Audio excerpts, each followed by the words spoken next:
தூத்துக்குடி சேவிஸ் நம்ம செவரியர் மேல்நிலைப் பள்ளி அங்கே பணியாற்றி இருக்கிறேன். ஆனால்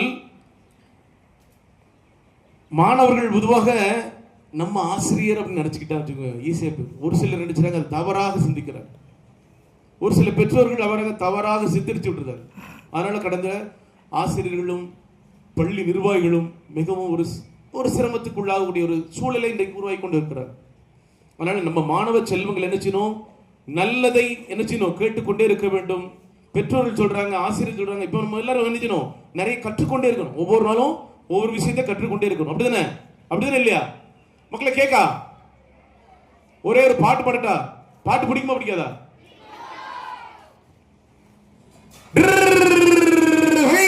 ஒப்புக்கு பிடிச்ச வண்டி எவண்டி இன்று சர்வை பள்ளி வந்த வண்டி, சர்வை பள்ளி வந்த வண்டி எவண்டி இன்று ராஜயோகா பாடு வண்டி. தானன்னே தானன்னே தானன்னே தானன்னே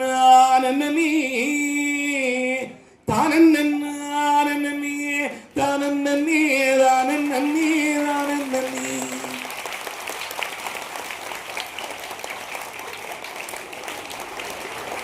காளையில் நல்ல காள என் காள ரெண்டும் கண்ணுக்கு இனிய காள, காளையும் நல்ல காள என் காள ரெண்டும் தூத்துக்குடி முத்து காள. மக்களே, நாம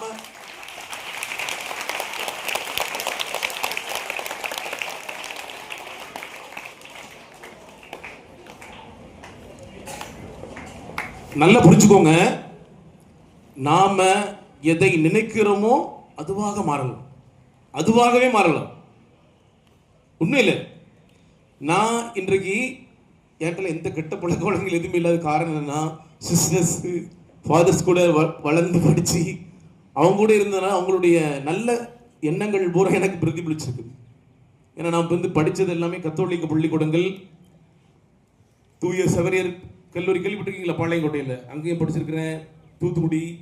ஆக எல்லாமே இந்த கத்தோலிக்க நிறுவனங்கள் வந்து எங்களுக்கு வந்து நல்ல உற்சாகத்தையும் ஊக்கத்தையும் கொடுத்ததுனால தான் நான் இன்னைக்கு பாடுறேன், பேசுகிறேன், நிறைய இதை செஞ்சுட்டு இருக்கிறோம். புரியுங்களா? ஓகே, அடுத்த வந்து பார்த்தீங்கன்னா காமராஜர் ஐயாவை பற்றி இப்போ தெரிஞ்சிச்சு. அதுக்கு அடுத்த இன்னொரு கதைக்கு போகிறோம். இன்னைக்கு நம்ம வந்து எல்லாரும் நோய் இல்லாமல் வாழணும், வாழக்கூடாதா? யாரெல்லாம் நோய் வேணும் சார், நோயே வேண்டாம், நோய் வேண்டாம், யாரெல்லாம் சொல்லுங்க, நோயே வேண்டாம். புரியுங்களா? ஆரோக்கியமாக வாழ வேண்டும். எல்லாரும் கைகளை விடுங்க. ஆரோக்கியமாக வாழ வேண்டும் என்று சொன்னால் தமிழருடைய பண்பாடுகளை நாம வந்து ஆங்கில வழி படிச்சாலும் சரி, ஆனால் நம்மளுடைய அனைத்துமே தமிழருடைய பண்பாடுகளை என்ன செஞ்சிடணும், அந்த வழியில தான் போகும். முதலாவதாக உணவுகள், இரண்டாவது கலைகள், அடுத்தால மருத்துவம். அப்படி வரிசையா பார்க்க போறேன். யாருக்கெல்லாம் பரோட்டா பிடிக்கும்? யாருக்கெல்லாம் பரோட்டா? உங்களுக்கு எல்லாம் பிடிக்காதா? என் தங்கம், அருமை அருமை. மக்களே, இப்ப கையை கீழே போட்டவங்களுக்கு எல்லாரும் கை தருங்கப்பா. இவங்களை ஏன் கட்சி? குட் குட், வெரி குட், அருமை.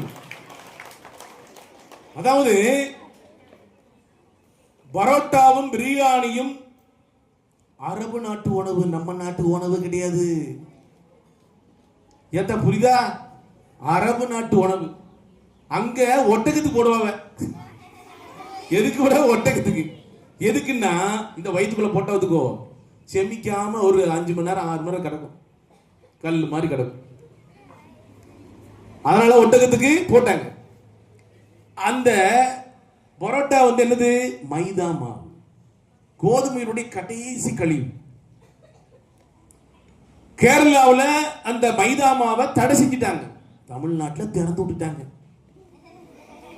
தமிழ்நாட்டில் திறந்து விட்டுட்டாங்க. நாம 8 வருஷமா கூப்பாடு போட்டுக்கிட்டு தான் இருக்கேன், 8 வருஷமா சொல்லிட்டு இருக்கேன் அந்த விஷயத்தை. அப்ப அந்த தூத்துக்குடியில மொத்தம் 6000 பரோட்டா கடைகள் இருக்கு. அந்த பரோட்டா கடையை ஒட்டி போனா வச்சுங்களுக்கு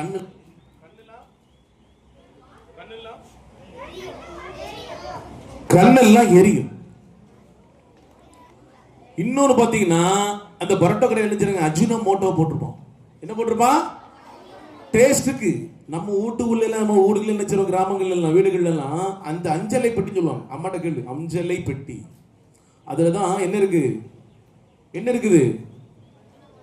நோய் நீக்கு மருந்து பூரா அங்கதான்ப்பா இருக்கு. அதாவது கொரோனா காலத்துல பாத்தீங்கன்னா நான் ஊசியே போடல, எனக்கு அதுல உடன்பாடே இல்லை. அஞ்சலை பெட்டியில தான் எல்லாமே இருக்குது. அப்போ அந்த பரோட்டா பிரியாணி, பரோட்டா வந்து 6000 கடைகள் இருக்கு. பரோட்டா கடையில் முழுக்க முழுக்க அந்த எண்ணெயை ஊத்துனா வச்சுக்கோங்க, அந்த பாக்கெட்டு ஆயில் பாக்கெட் எல்லாம் வச்சுக்கோம், வெட்டிலாம் போட மாட்டாங்க, அப்படியே உள்ள கொண்டு வச்சிருக்கான். அந்த பாலித்தீன் பாக்கெட் எல்லாம் நினைச்சியும் உருகி போகுமா இல்லையா? உடலுக்கு கேடா இல்லையா? உடலுக்கு கேடா மக்களே? கேட்டுதானமா? கேட்டுதானே? அருமை தங்கங்களே, உணவு மிக முக்கியமானது. உணவு மிக முக்கியமானது. ஆரோக்கியமாக இருக்க வேண்டும் என்று சொன்னால் நம்ம உணவை வந்து பிரிக்கணும். எப்பவுமே நம்ம வந்து நீங்க இந்த வயசுல எல்லாருமே சொல்லணும், பரோட்டாவை சாப்பிடக்கூடாது. நான் வந்து எங்க போனாலும் சரி பரோட்டா சாப்பிடணும் 10 பேர் முன்னாடி சொல்லுவேன். இதுக்குன்னா அது ஒரு விழிப்புணர்வு. சரி, அடுத்தப்பல பிரியாணி அரபு நாட்டு உள்ளது. பிரியாணி பாத்தீங்களா? பிரியாணி உடம்புக்கு கேடு. புரியுதா உங்களுக்கு? சரி, ரைட்டு. இந்த ஃப்ரைட் ரைஸ் நூடுல்ஸ்லாம் சொல்றாவுல, அது யாருக்கெல்லாம் பிடிக்கும்?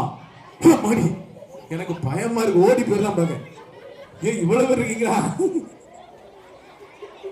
கீழே போடு, கீழே போடு. சரி, ரைட்டு. ஃப்ரைட் ரைஸ் நூடுல்ஸ் எந்த நாட்டு உணவு?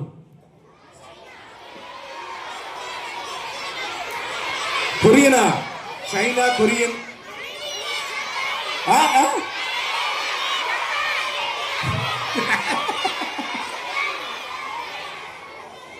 சரி, அப்போ ஃப்ரைட் ரைஸ், அது நல்லா புரிஞ்சுக்கோ. ஃப்ரைட் ரைஸ் நூடுல்ஸ் தமிழ் வார்த்தை கிடையாது. அப்படிதானே? அப்படிதானே? அப்ப அந்த உணவை நம்ம சாப்பிடலாமா? ஏன் சாப்பிடலாமா? சாப்பிடக்கூடாது. அதாவது நம்ம உணவுகள் இருக்குல்ல, தமிழருடைய உணவுகள் எல்லாம் நம்மளுடைய கால சூழ்நிலைக்கு தகுந்தாப்புல தான் செஞ்சிருக்காங்க. நம்ம முன்னோர்கள் பயன்படுத்தி இருக்கிறாங்க. நம்ம முன்னோர்கள்லாம் ஆஸ்பத்திரிக்கு டெய்லி போய்கிட்டா வந்துட்டு இருந்தாவ. ஆஸ்பத்திரிக்கு டெய்லி போனாவளா? கேள்விப்பட்டிருக்கீங்களா? கேள்விப்படல. ஆனா அம்மா வீட்டுக்குள்ள எல்லா ஆளுக்கும் நினைச்சாங்க டெய்லி ஆஸ்பத்திரிக்கு போறாங்க, டெய்லி ஆஸ்பத்திரிக்கு வர்றாங்க.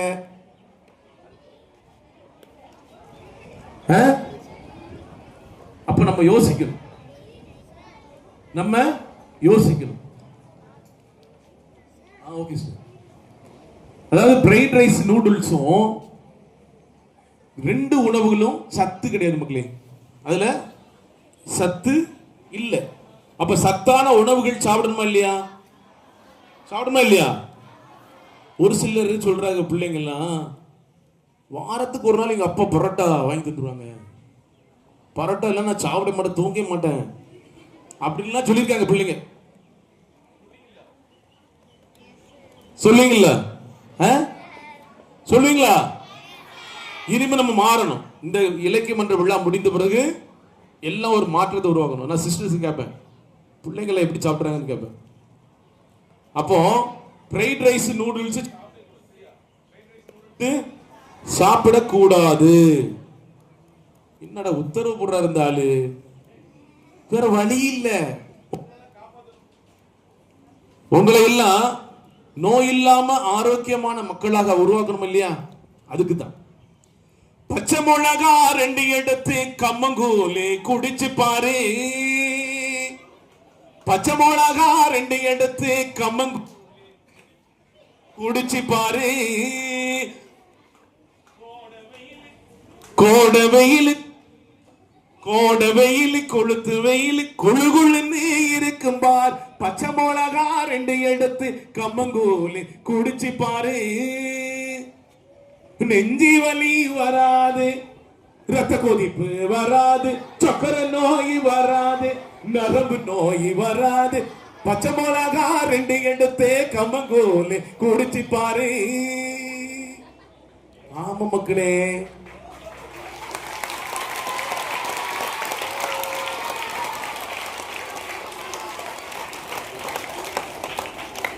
அதாவது நீங்க என்னுடைய தங்கங்கள், அடுத்த தலைமுறை நீங்க தான். நீங்க தான் அடுத்த நாட்டினுடைய ஜனாதிபதி, பிரதமர், எம்பி, எம்எல்ஏ எல்லாருமே. அப்போ நீங்க என்ன செய்யணும்? ஆரோக்கியமாக இருந்தால் மட்டும்தான் இந்த நாட்டை வழிநடத்த முடியும். அப்ப நம்ம தமிழர்களாக இருக்கிறோம். தமிழருடைய உணவுகளை நம்ம எல்லாரும் பாதுகாக்கணும், அடுத்த தலைமுறைக்கு கொண்டு போகணும். பழைய கஞ்சி தெரியுமா? என்ன நிறைய பேர் சாப்பிட மாட்டான் நம்ம வீட்டுல. இப்ப எல்லாம் காலையில இட்லி தோசை. தங்கம் கைதிடுமா? அருமை அருமை, கைதிடல கைதிடு. இந்த கஞ்சி எல்லாம் குடிக்கணும்னா அருமை அருமை அருமை அருமை. இன்னொன்னு கேட்டுக்கோங்க. நம்ம நம்ம மக்கள் வந்து ஒரு 25 வருஷத்துக்கு முன்னாடி எல்லாரும் பழகி சாப்பிட்டோம். இப்ப 25 வருஷமா நினைச்சான் டெய்லி காலையில தோசை இட்லி, தோசை இட்லி. அது வந்து புளித்த உணவு. அந்த புளித்த உணவை சாப்பிடுகின்ற பொழுது என்ன செய்யுது?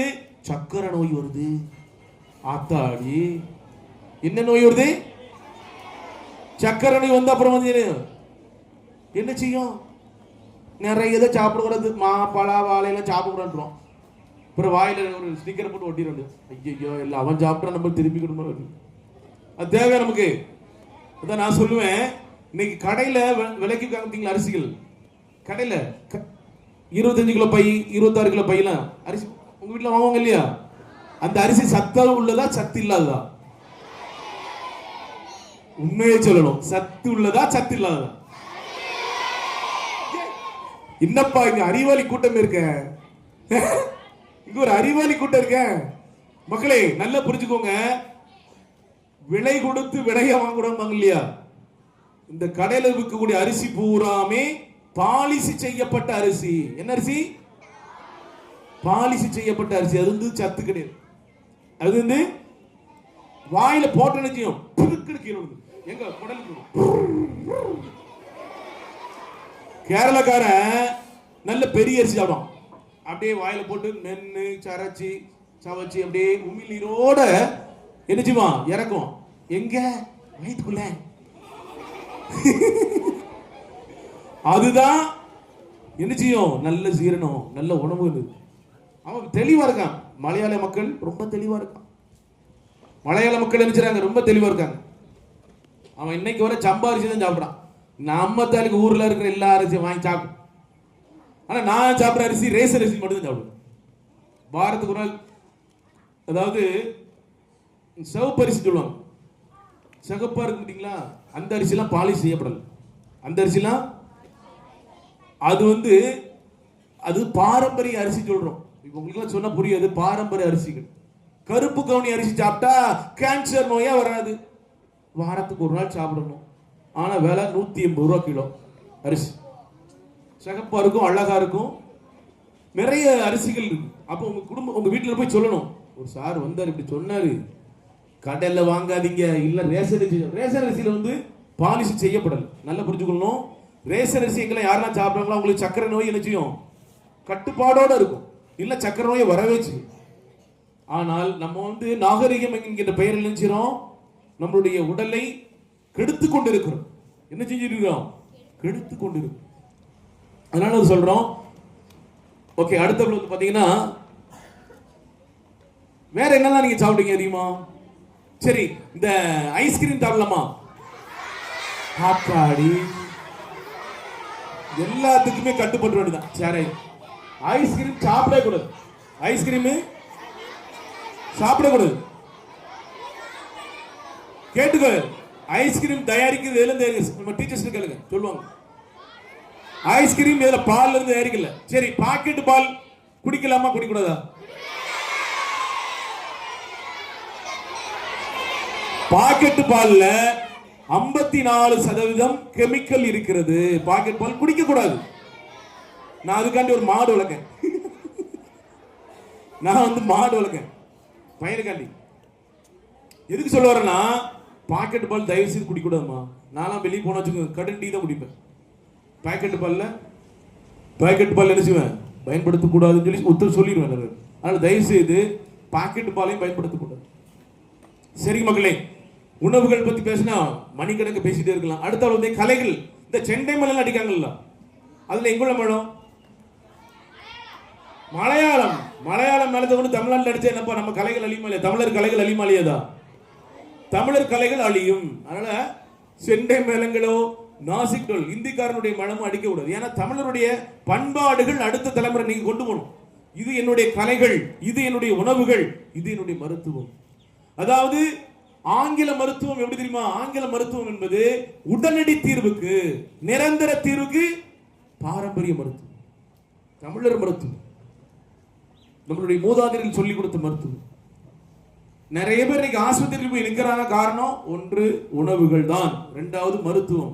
அவன் ஆங்கில மருத்துவம் பார்க்கும்போது நினைச்சது சைடு எஃபெக்ட் உருவாக்குது.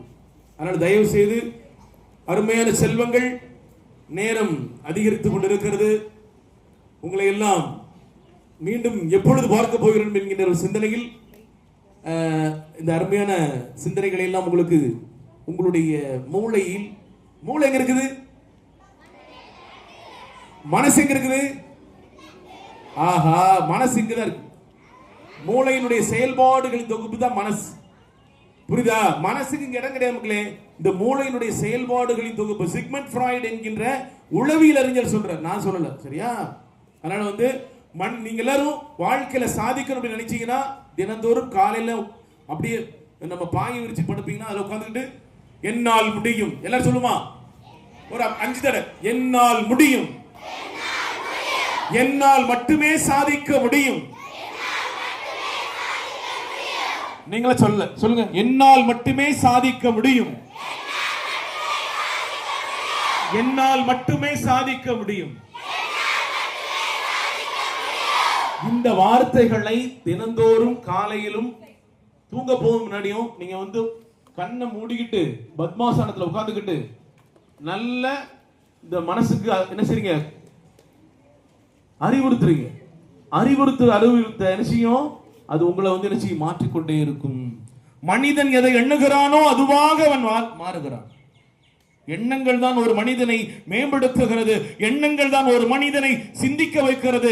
எண்ணங்கள் தான் ஒரு மனிதனை நல்ல வழிக்கு கொண்டு செல்கிறது என்பதை தெரிவித்து விடைபெறுகிறேன். நன்றி, வணக்கம். ஒவ்வொரு குழந்தையும் தனித்தனியா பேசணும்னு ஆசை. ஏன்னா ஒவ்வொருத்தரும் அவங்களுடைய தனித்திறமைகளை மிகவும் அழகாக வெளிப்படுத்தியிருக்கிறார்கள். எல்லாரும் நம்ம சேர்ந்து ஒரு தடவை நல்ல கைத்தட்டிடுமா? நல்ல ஜோரா.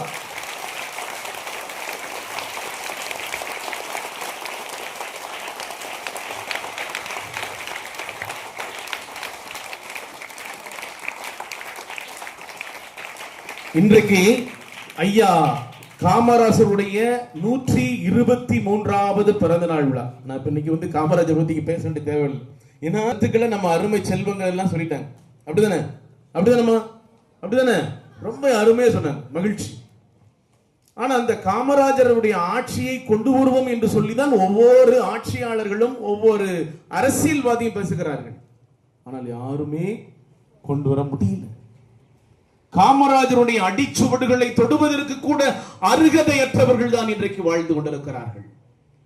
ஆமா, இன்றைக்கு அவருடைய சிலைகளுக்கு எல்லாம் மாலை போடுகிறார்கள். மகிழ்ச்சி. ஆனால் அந்த சிலைகளை தொடுவதற்கு கூட நமக்கு அருகதை இருக்கிறதா என்பதை ஒவ்வொரு அரசியல்வாதியும் சிந்தித்து பார்க்கக்கூடிய ஒரு சூழல் இன்றைக்கு அமைந்து கொண்டிருக்கிறது. காமராஜர் ஐயாவிடம் 10 சர்க்கரை ஆலைகள் கொண்டு வர போறோம் சொல்லி பேசினாங்க இல்லையா? அந்த குழந்தை சொல்லிச்சுல 10% கமிஷன் தரோம், 10% கமிஷன் தரோம் அப்படின்னு. 10% அப்போ மொத்தம் 100% ஆயிட்டு. அப்ப 100% கமிஷனை அவர் என்ன சொல்றாரு? எனக்கு இன்னொரு சர்க்கரை ஆலை கொடுத்துருங்க. எவ்வளவு உயர்ந்த சிந்தனை, எவ்வளவு நல்ல சிந்தனை. அவருடைய காலத்தில் நம்மளாம் வாழாம போயிட்டோம். அப்படிதானே? அது அப்படி ஒரு மனிதர். உண்மையில அவரை போல மனிதர் இது உண்மை யாரும் பிறக்க போறது கிடையாது. ஆனால் பிறக்கலாம். எப்படி பிறக்கலாம்? நீங்க தான் அடுத்த தலைமுறைங்க. இங்கதான் ஜனாதிபதி, பிரதமர், பாராளுமன்ற உறுப்பினர், சட்டமன்ற உறுப்பினர். ஆமா மக்களே, நீங்க தான் அடுத்த தலைமுறை மாற்றமைக்கக்கூடிய பொறுப்பு யார்கிட்ட இருக்குது? உங்ககிட்ட தான் இருக்குது. உங்ககிட்ட இருக்க இல்லையா? முடியுமா? முடியாதா? முடியும். அதாவது நாம காமராஜருடைய பிறந்த நாள் விழா, 123வது பிறந்த நாள் விழா இன்றைக்கு கோலாகலமாக உலகமெங்கும் கொண்டாடி கொண்டிருக்கிறார்கள். தமிழ்நாட்டில் கல்வி வளர்ச்சி நாள் என்று அறிவித்திருக்கிறார்கள் தமிழ்நாடு அரசு. அவற்றை இன்றைக்கு செயல்படுத்திக் கொண்டிருக்கிறோம் பள்ளிக்கூடங்களில். எதற்கு கல்வி வளர்ச்சி நாள்? ஒரு நல்ல மனிதர், நல்ல மனிதர், எந்தவித சொத்து சுகங்கள் எதுவுமே அனுபவிக்காத மனிதர். அவருடைய சிந்தனைகளை நாம் எல்லாம் இன்றைக்கு என்ன செய்யறோம்? சிந்திப்பதற்கான ஒரு நாள் தான் இந்த நாள். அப்படிதானே மக்களே? அப்படிதானே?